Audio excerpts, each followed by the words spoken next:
As parents, we often have gut feelings when something just isn't right. This can be especially true in co parenting arrangements where one parent is struggling with addiction. If you're co parenting with an ex spouse who abuses alcohol, SoberLink can help. SoberLink's alcohol monitoring system is the most convenient, reliable, and reasonable way for a parent to provide evidence that they are not drinking during parenting time.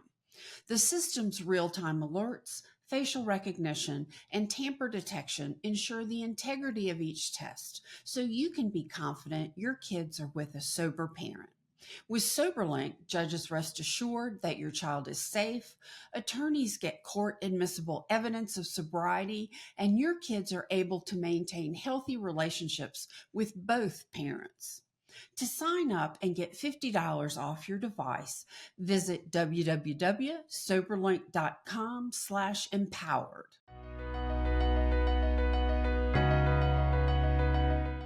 Welcome to the Her Empowered Divorce Podcast.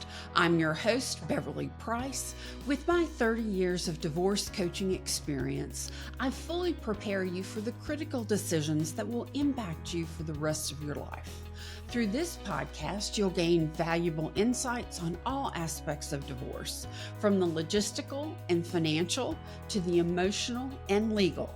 With expert guests, practical advice, actionable tips, and inspiring conversations, we'll explore how to master your divorce and emerge stronger on the other side.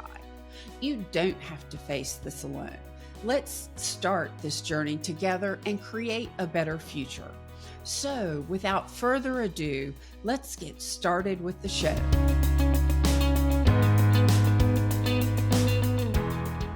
Hi, beautiful. I'm so glad you're here today. One of the most emotional topics in divorce is how the children will be affected, what child custody and co-parenting look like. And I want you to be able to hear about this topic and the role of a parenting coordinator in the divorce process, so we can all understand just how this role is so vital to children. My guest is Jaime Davis, and she is amazing. She's an attorney and co-managing partner at Gailor and host of a Year in a Day podcast, Divorce Without Destruction. Her practice incorporates all the areas of family law with a concentration on complex equitable distribution and child custody matters, including relocation and interstate cases. She also focuses on family law contracts, premarital, postnuptial, separation, and property settlement agreements. Jaime, thanks so much for being here today. I know we've done podcasts together, and it's always great to see you. Thank you, Beverly. I'm happy to be back. To kick this all off, I had mentioned to you before we got started that I was somewhat unfamiliar with the role. So what is a parenting coordinator, and what role do they play in family law cases? So a parenting coordinator is a neutral third party, typically a lawyer or a therapist in most cases. They have received special training to become a parenting coordinator. And in a high conflict case involving the custody of children, the court can appoint a parenting coordinator to assist the parents in making decisions for their kids. For example, in a lot of cases, folks have joint legal custody. And what that means is that both parents need to be involved in and agree upon major decisions for the children. And a lot of times, I'm sure this is not going to surprise you, when folks are getting divorced, they really don't see eye to eye on much. And decisions for the kids can be some of the things that they disagree about. So in those types of cases, a parenting coordinator can be really helpful at being the tiebreaker when mom and dad don't agree about a decision for the child. I bet that's useful. Absolutely. I mean, one of the benefits of having a parent coordinator is that the children can get what they need in a more timely manner. Like, for example, let's say that one parent wants the child to have a particular dental treatment and the other parent doesn't agree. So that the child doesn't walk around with a cavity forever, you can ask the parenting coordinator to make the decision as to whether or not the child receive whatever the treatment is. The scope of authority of the parenting coordinator can vary from case to case. In Wake County, we have a form, and there's check boxes for all the different areas of authority that the parenting coordinator can help with. It can range from things like pickup time for the child or healthcare management, maybe extracurricular activities. A lot of times, too, parenting coordinators are able to help with issues of communication, whether the issues of communication are between the parents or with the children themselves. And so a parenting coordinator can be helpful in lots of different circumstances. Can any of the issues be prevented by a thorough and detailed parenting plan, or are these different issues than are covered in a parenting plan? That's a great question. In my experience, it is impossible in a court order to provide for every possibility. Gotcha. Even the best drafted custody order might have some ambiguity somewhere, or some situation may arise that nobody had thought about. Parenting coordinators can also be used to fill in the gaps, so to speak. Like, for example, let's say the parenting plan says one parent has the children on Halloween in even numbered years, the other parent has the children on Halloween in odd numbered years, but there Okay. aren't any exchange times listed. And so mom and dad are arguing about what time they're going to exchange the children. The PC Gotcha. could come into play there and make that decision for them. How does a parenting coordinator differ from a parenting coach? That's a great question, too. So, a parenting coordinator's decision is actually binding like a court order. And so, if the Okay. parenting coordinator issues what's called a directive, if one of the parents does not follow the directive, the other parent could ask that they be held in contempt for violating the parent coordinator's directive. Whereas the parenting coach, in my experience, is more focused on getting the parents to work together and to facilitate that Gotcha. communication. Your parenting coordinator is actually going to be making decisions when you and your co-parent disagree about things. It's almost like Gotcha. having a third parent in the relationship. Yeah, what's that story about King Solomon and the two kids or something? Making decisions is sometimes really tough. Right, splitting the Um, baby.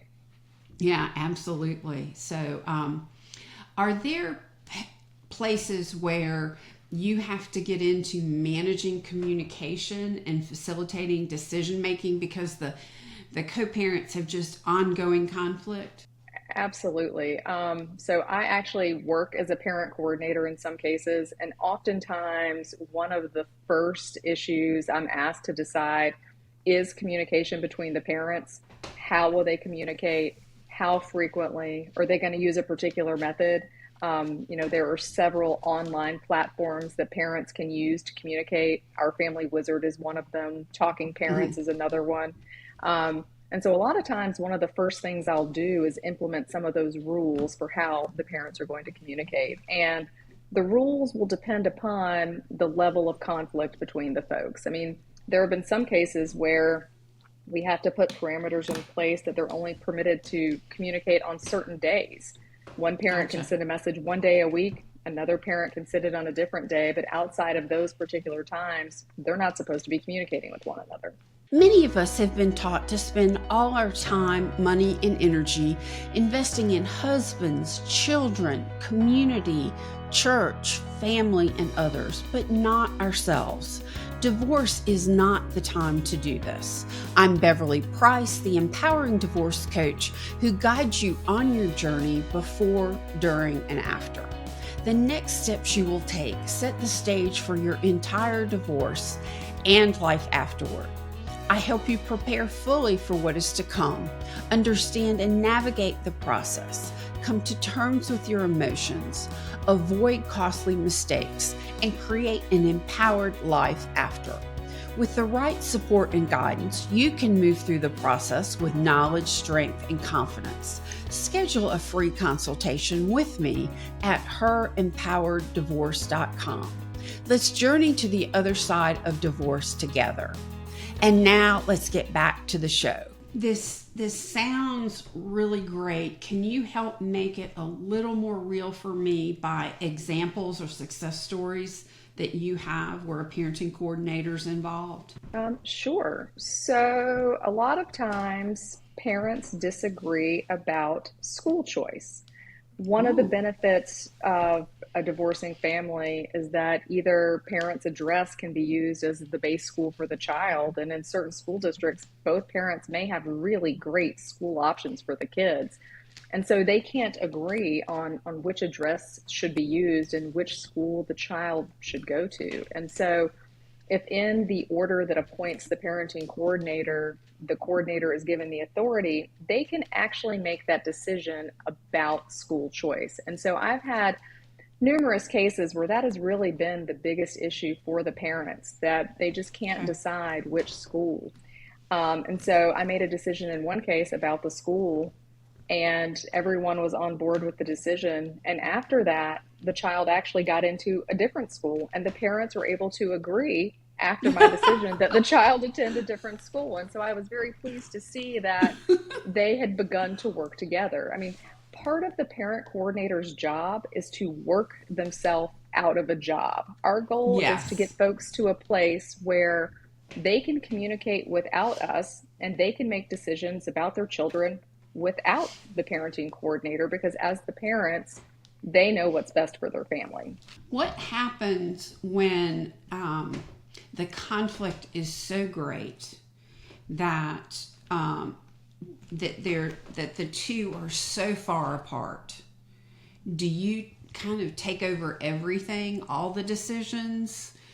Tell me a little bit about that. So each parent coordinator does it a little bit differently. As part of my process, I have an intake meeting with each parent separately to sort of scope out what the potential issues on the horizon are going to be.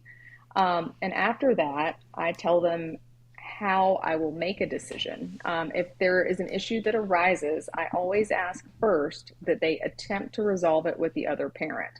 My Hmm. job is to not be a workaround. They have to deal with each other first before I'm Right. willing to entertain an issue. And then I have a form. It's called a request for PC action. And on that form, I require them to set forth the issue, set forth what they would like to have happen, and let me know what provision of my parent coordinator appointment order gives me the authority to make the decision.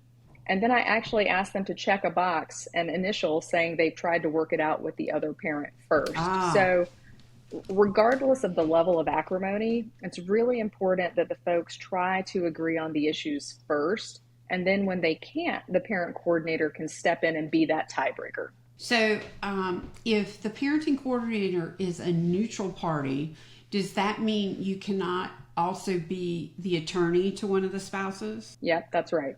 Okay. So, you need to be truly neutral. When does the parenting coordinator step into the process initially? Is it after the divorce? So, at any time during a custody dispute, either parent can ask the court to appoint a parenting coordinator, and the court will make a determination about that. And if the judge finds that it is a high conflict case and the parties have the ability to pay for a parenting coordinator, then generally one will be appointed.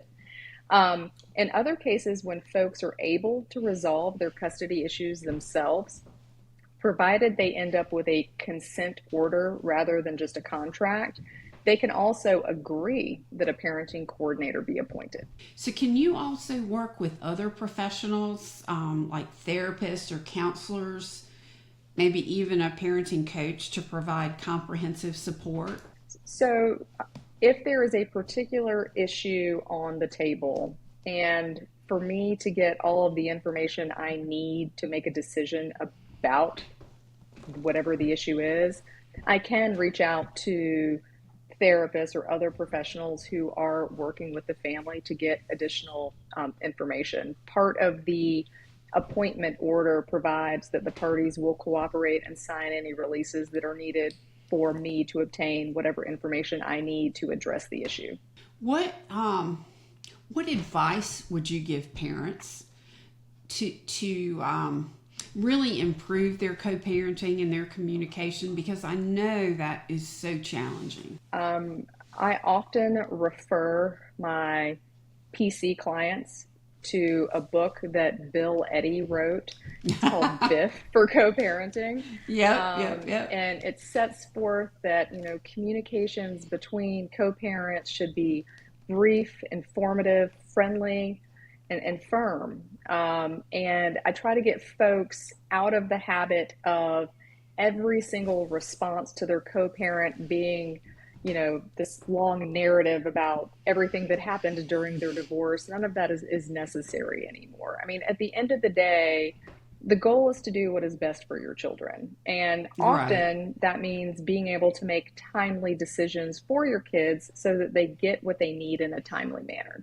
Do you have any success stories of the children coming out of a relationship like this, in a situation like this? Well, unfortunately, I usually don't get to see the end result. Often a parent Okay. coordinator's term is limited to 12 months to 24 months. They can Oh, okay. ask that you be reappointed if they still need you. But again, my job is to work myself out of a job so that Yep, the yep, family yep. no longer needs me. Wow, that's great. Jamie, this has been so informative. How can our listeners find you? Well, our website is divorcestough.com, and my email address is jdavis@divorcestough.com. And I also host the podcast, A Year and a Day, Divorce Without Destruction, where you will find lots of information about parenting coordinators and other topics affecting divorcing folks. Absolutely a phenomenal podcast. I would highly recommend it to everyone. Thank you so much, Jamie, for being my guest today. This has been so enlightening. I really appreciate it. Thank you, Beverly. And to the audience, thank you for being with Jamie and me on this episode of Her Empowered Divorce. All of Jamie's information will be available in the show notes. This and all our episodes can be found at herempowereddivorce.com on the podcast page or wherever you listen to podcasts. You can also watch the video version on our YouTube channel, Her Empowered Divorce. Please share our podcast with your friends so we can reach out and help as many women as possible. Join me for our next episode where I'll be diving deeper into what other expert professionals can share to help you on your journey. And until next time, stay empowered.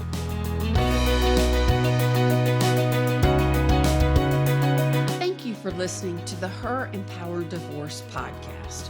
Be sure to check out my other episodes of this podcast at herempowereddivorce.com, on the podcast page, or wherever you listen to podcasts. Please subscribe and leave us a review. This will help me reach out to help more women so they don't feel so alone. And share this with your friends. With the right support and guidance, you can move through the process with knowledge, skills, and confidence, and on to a time of growth and empowerment. If you're interested in learning more, schedule a free consultation with me at herempowereddivorce.com. I appreciate your support. Until next time, take care and stay empowered.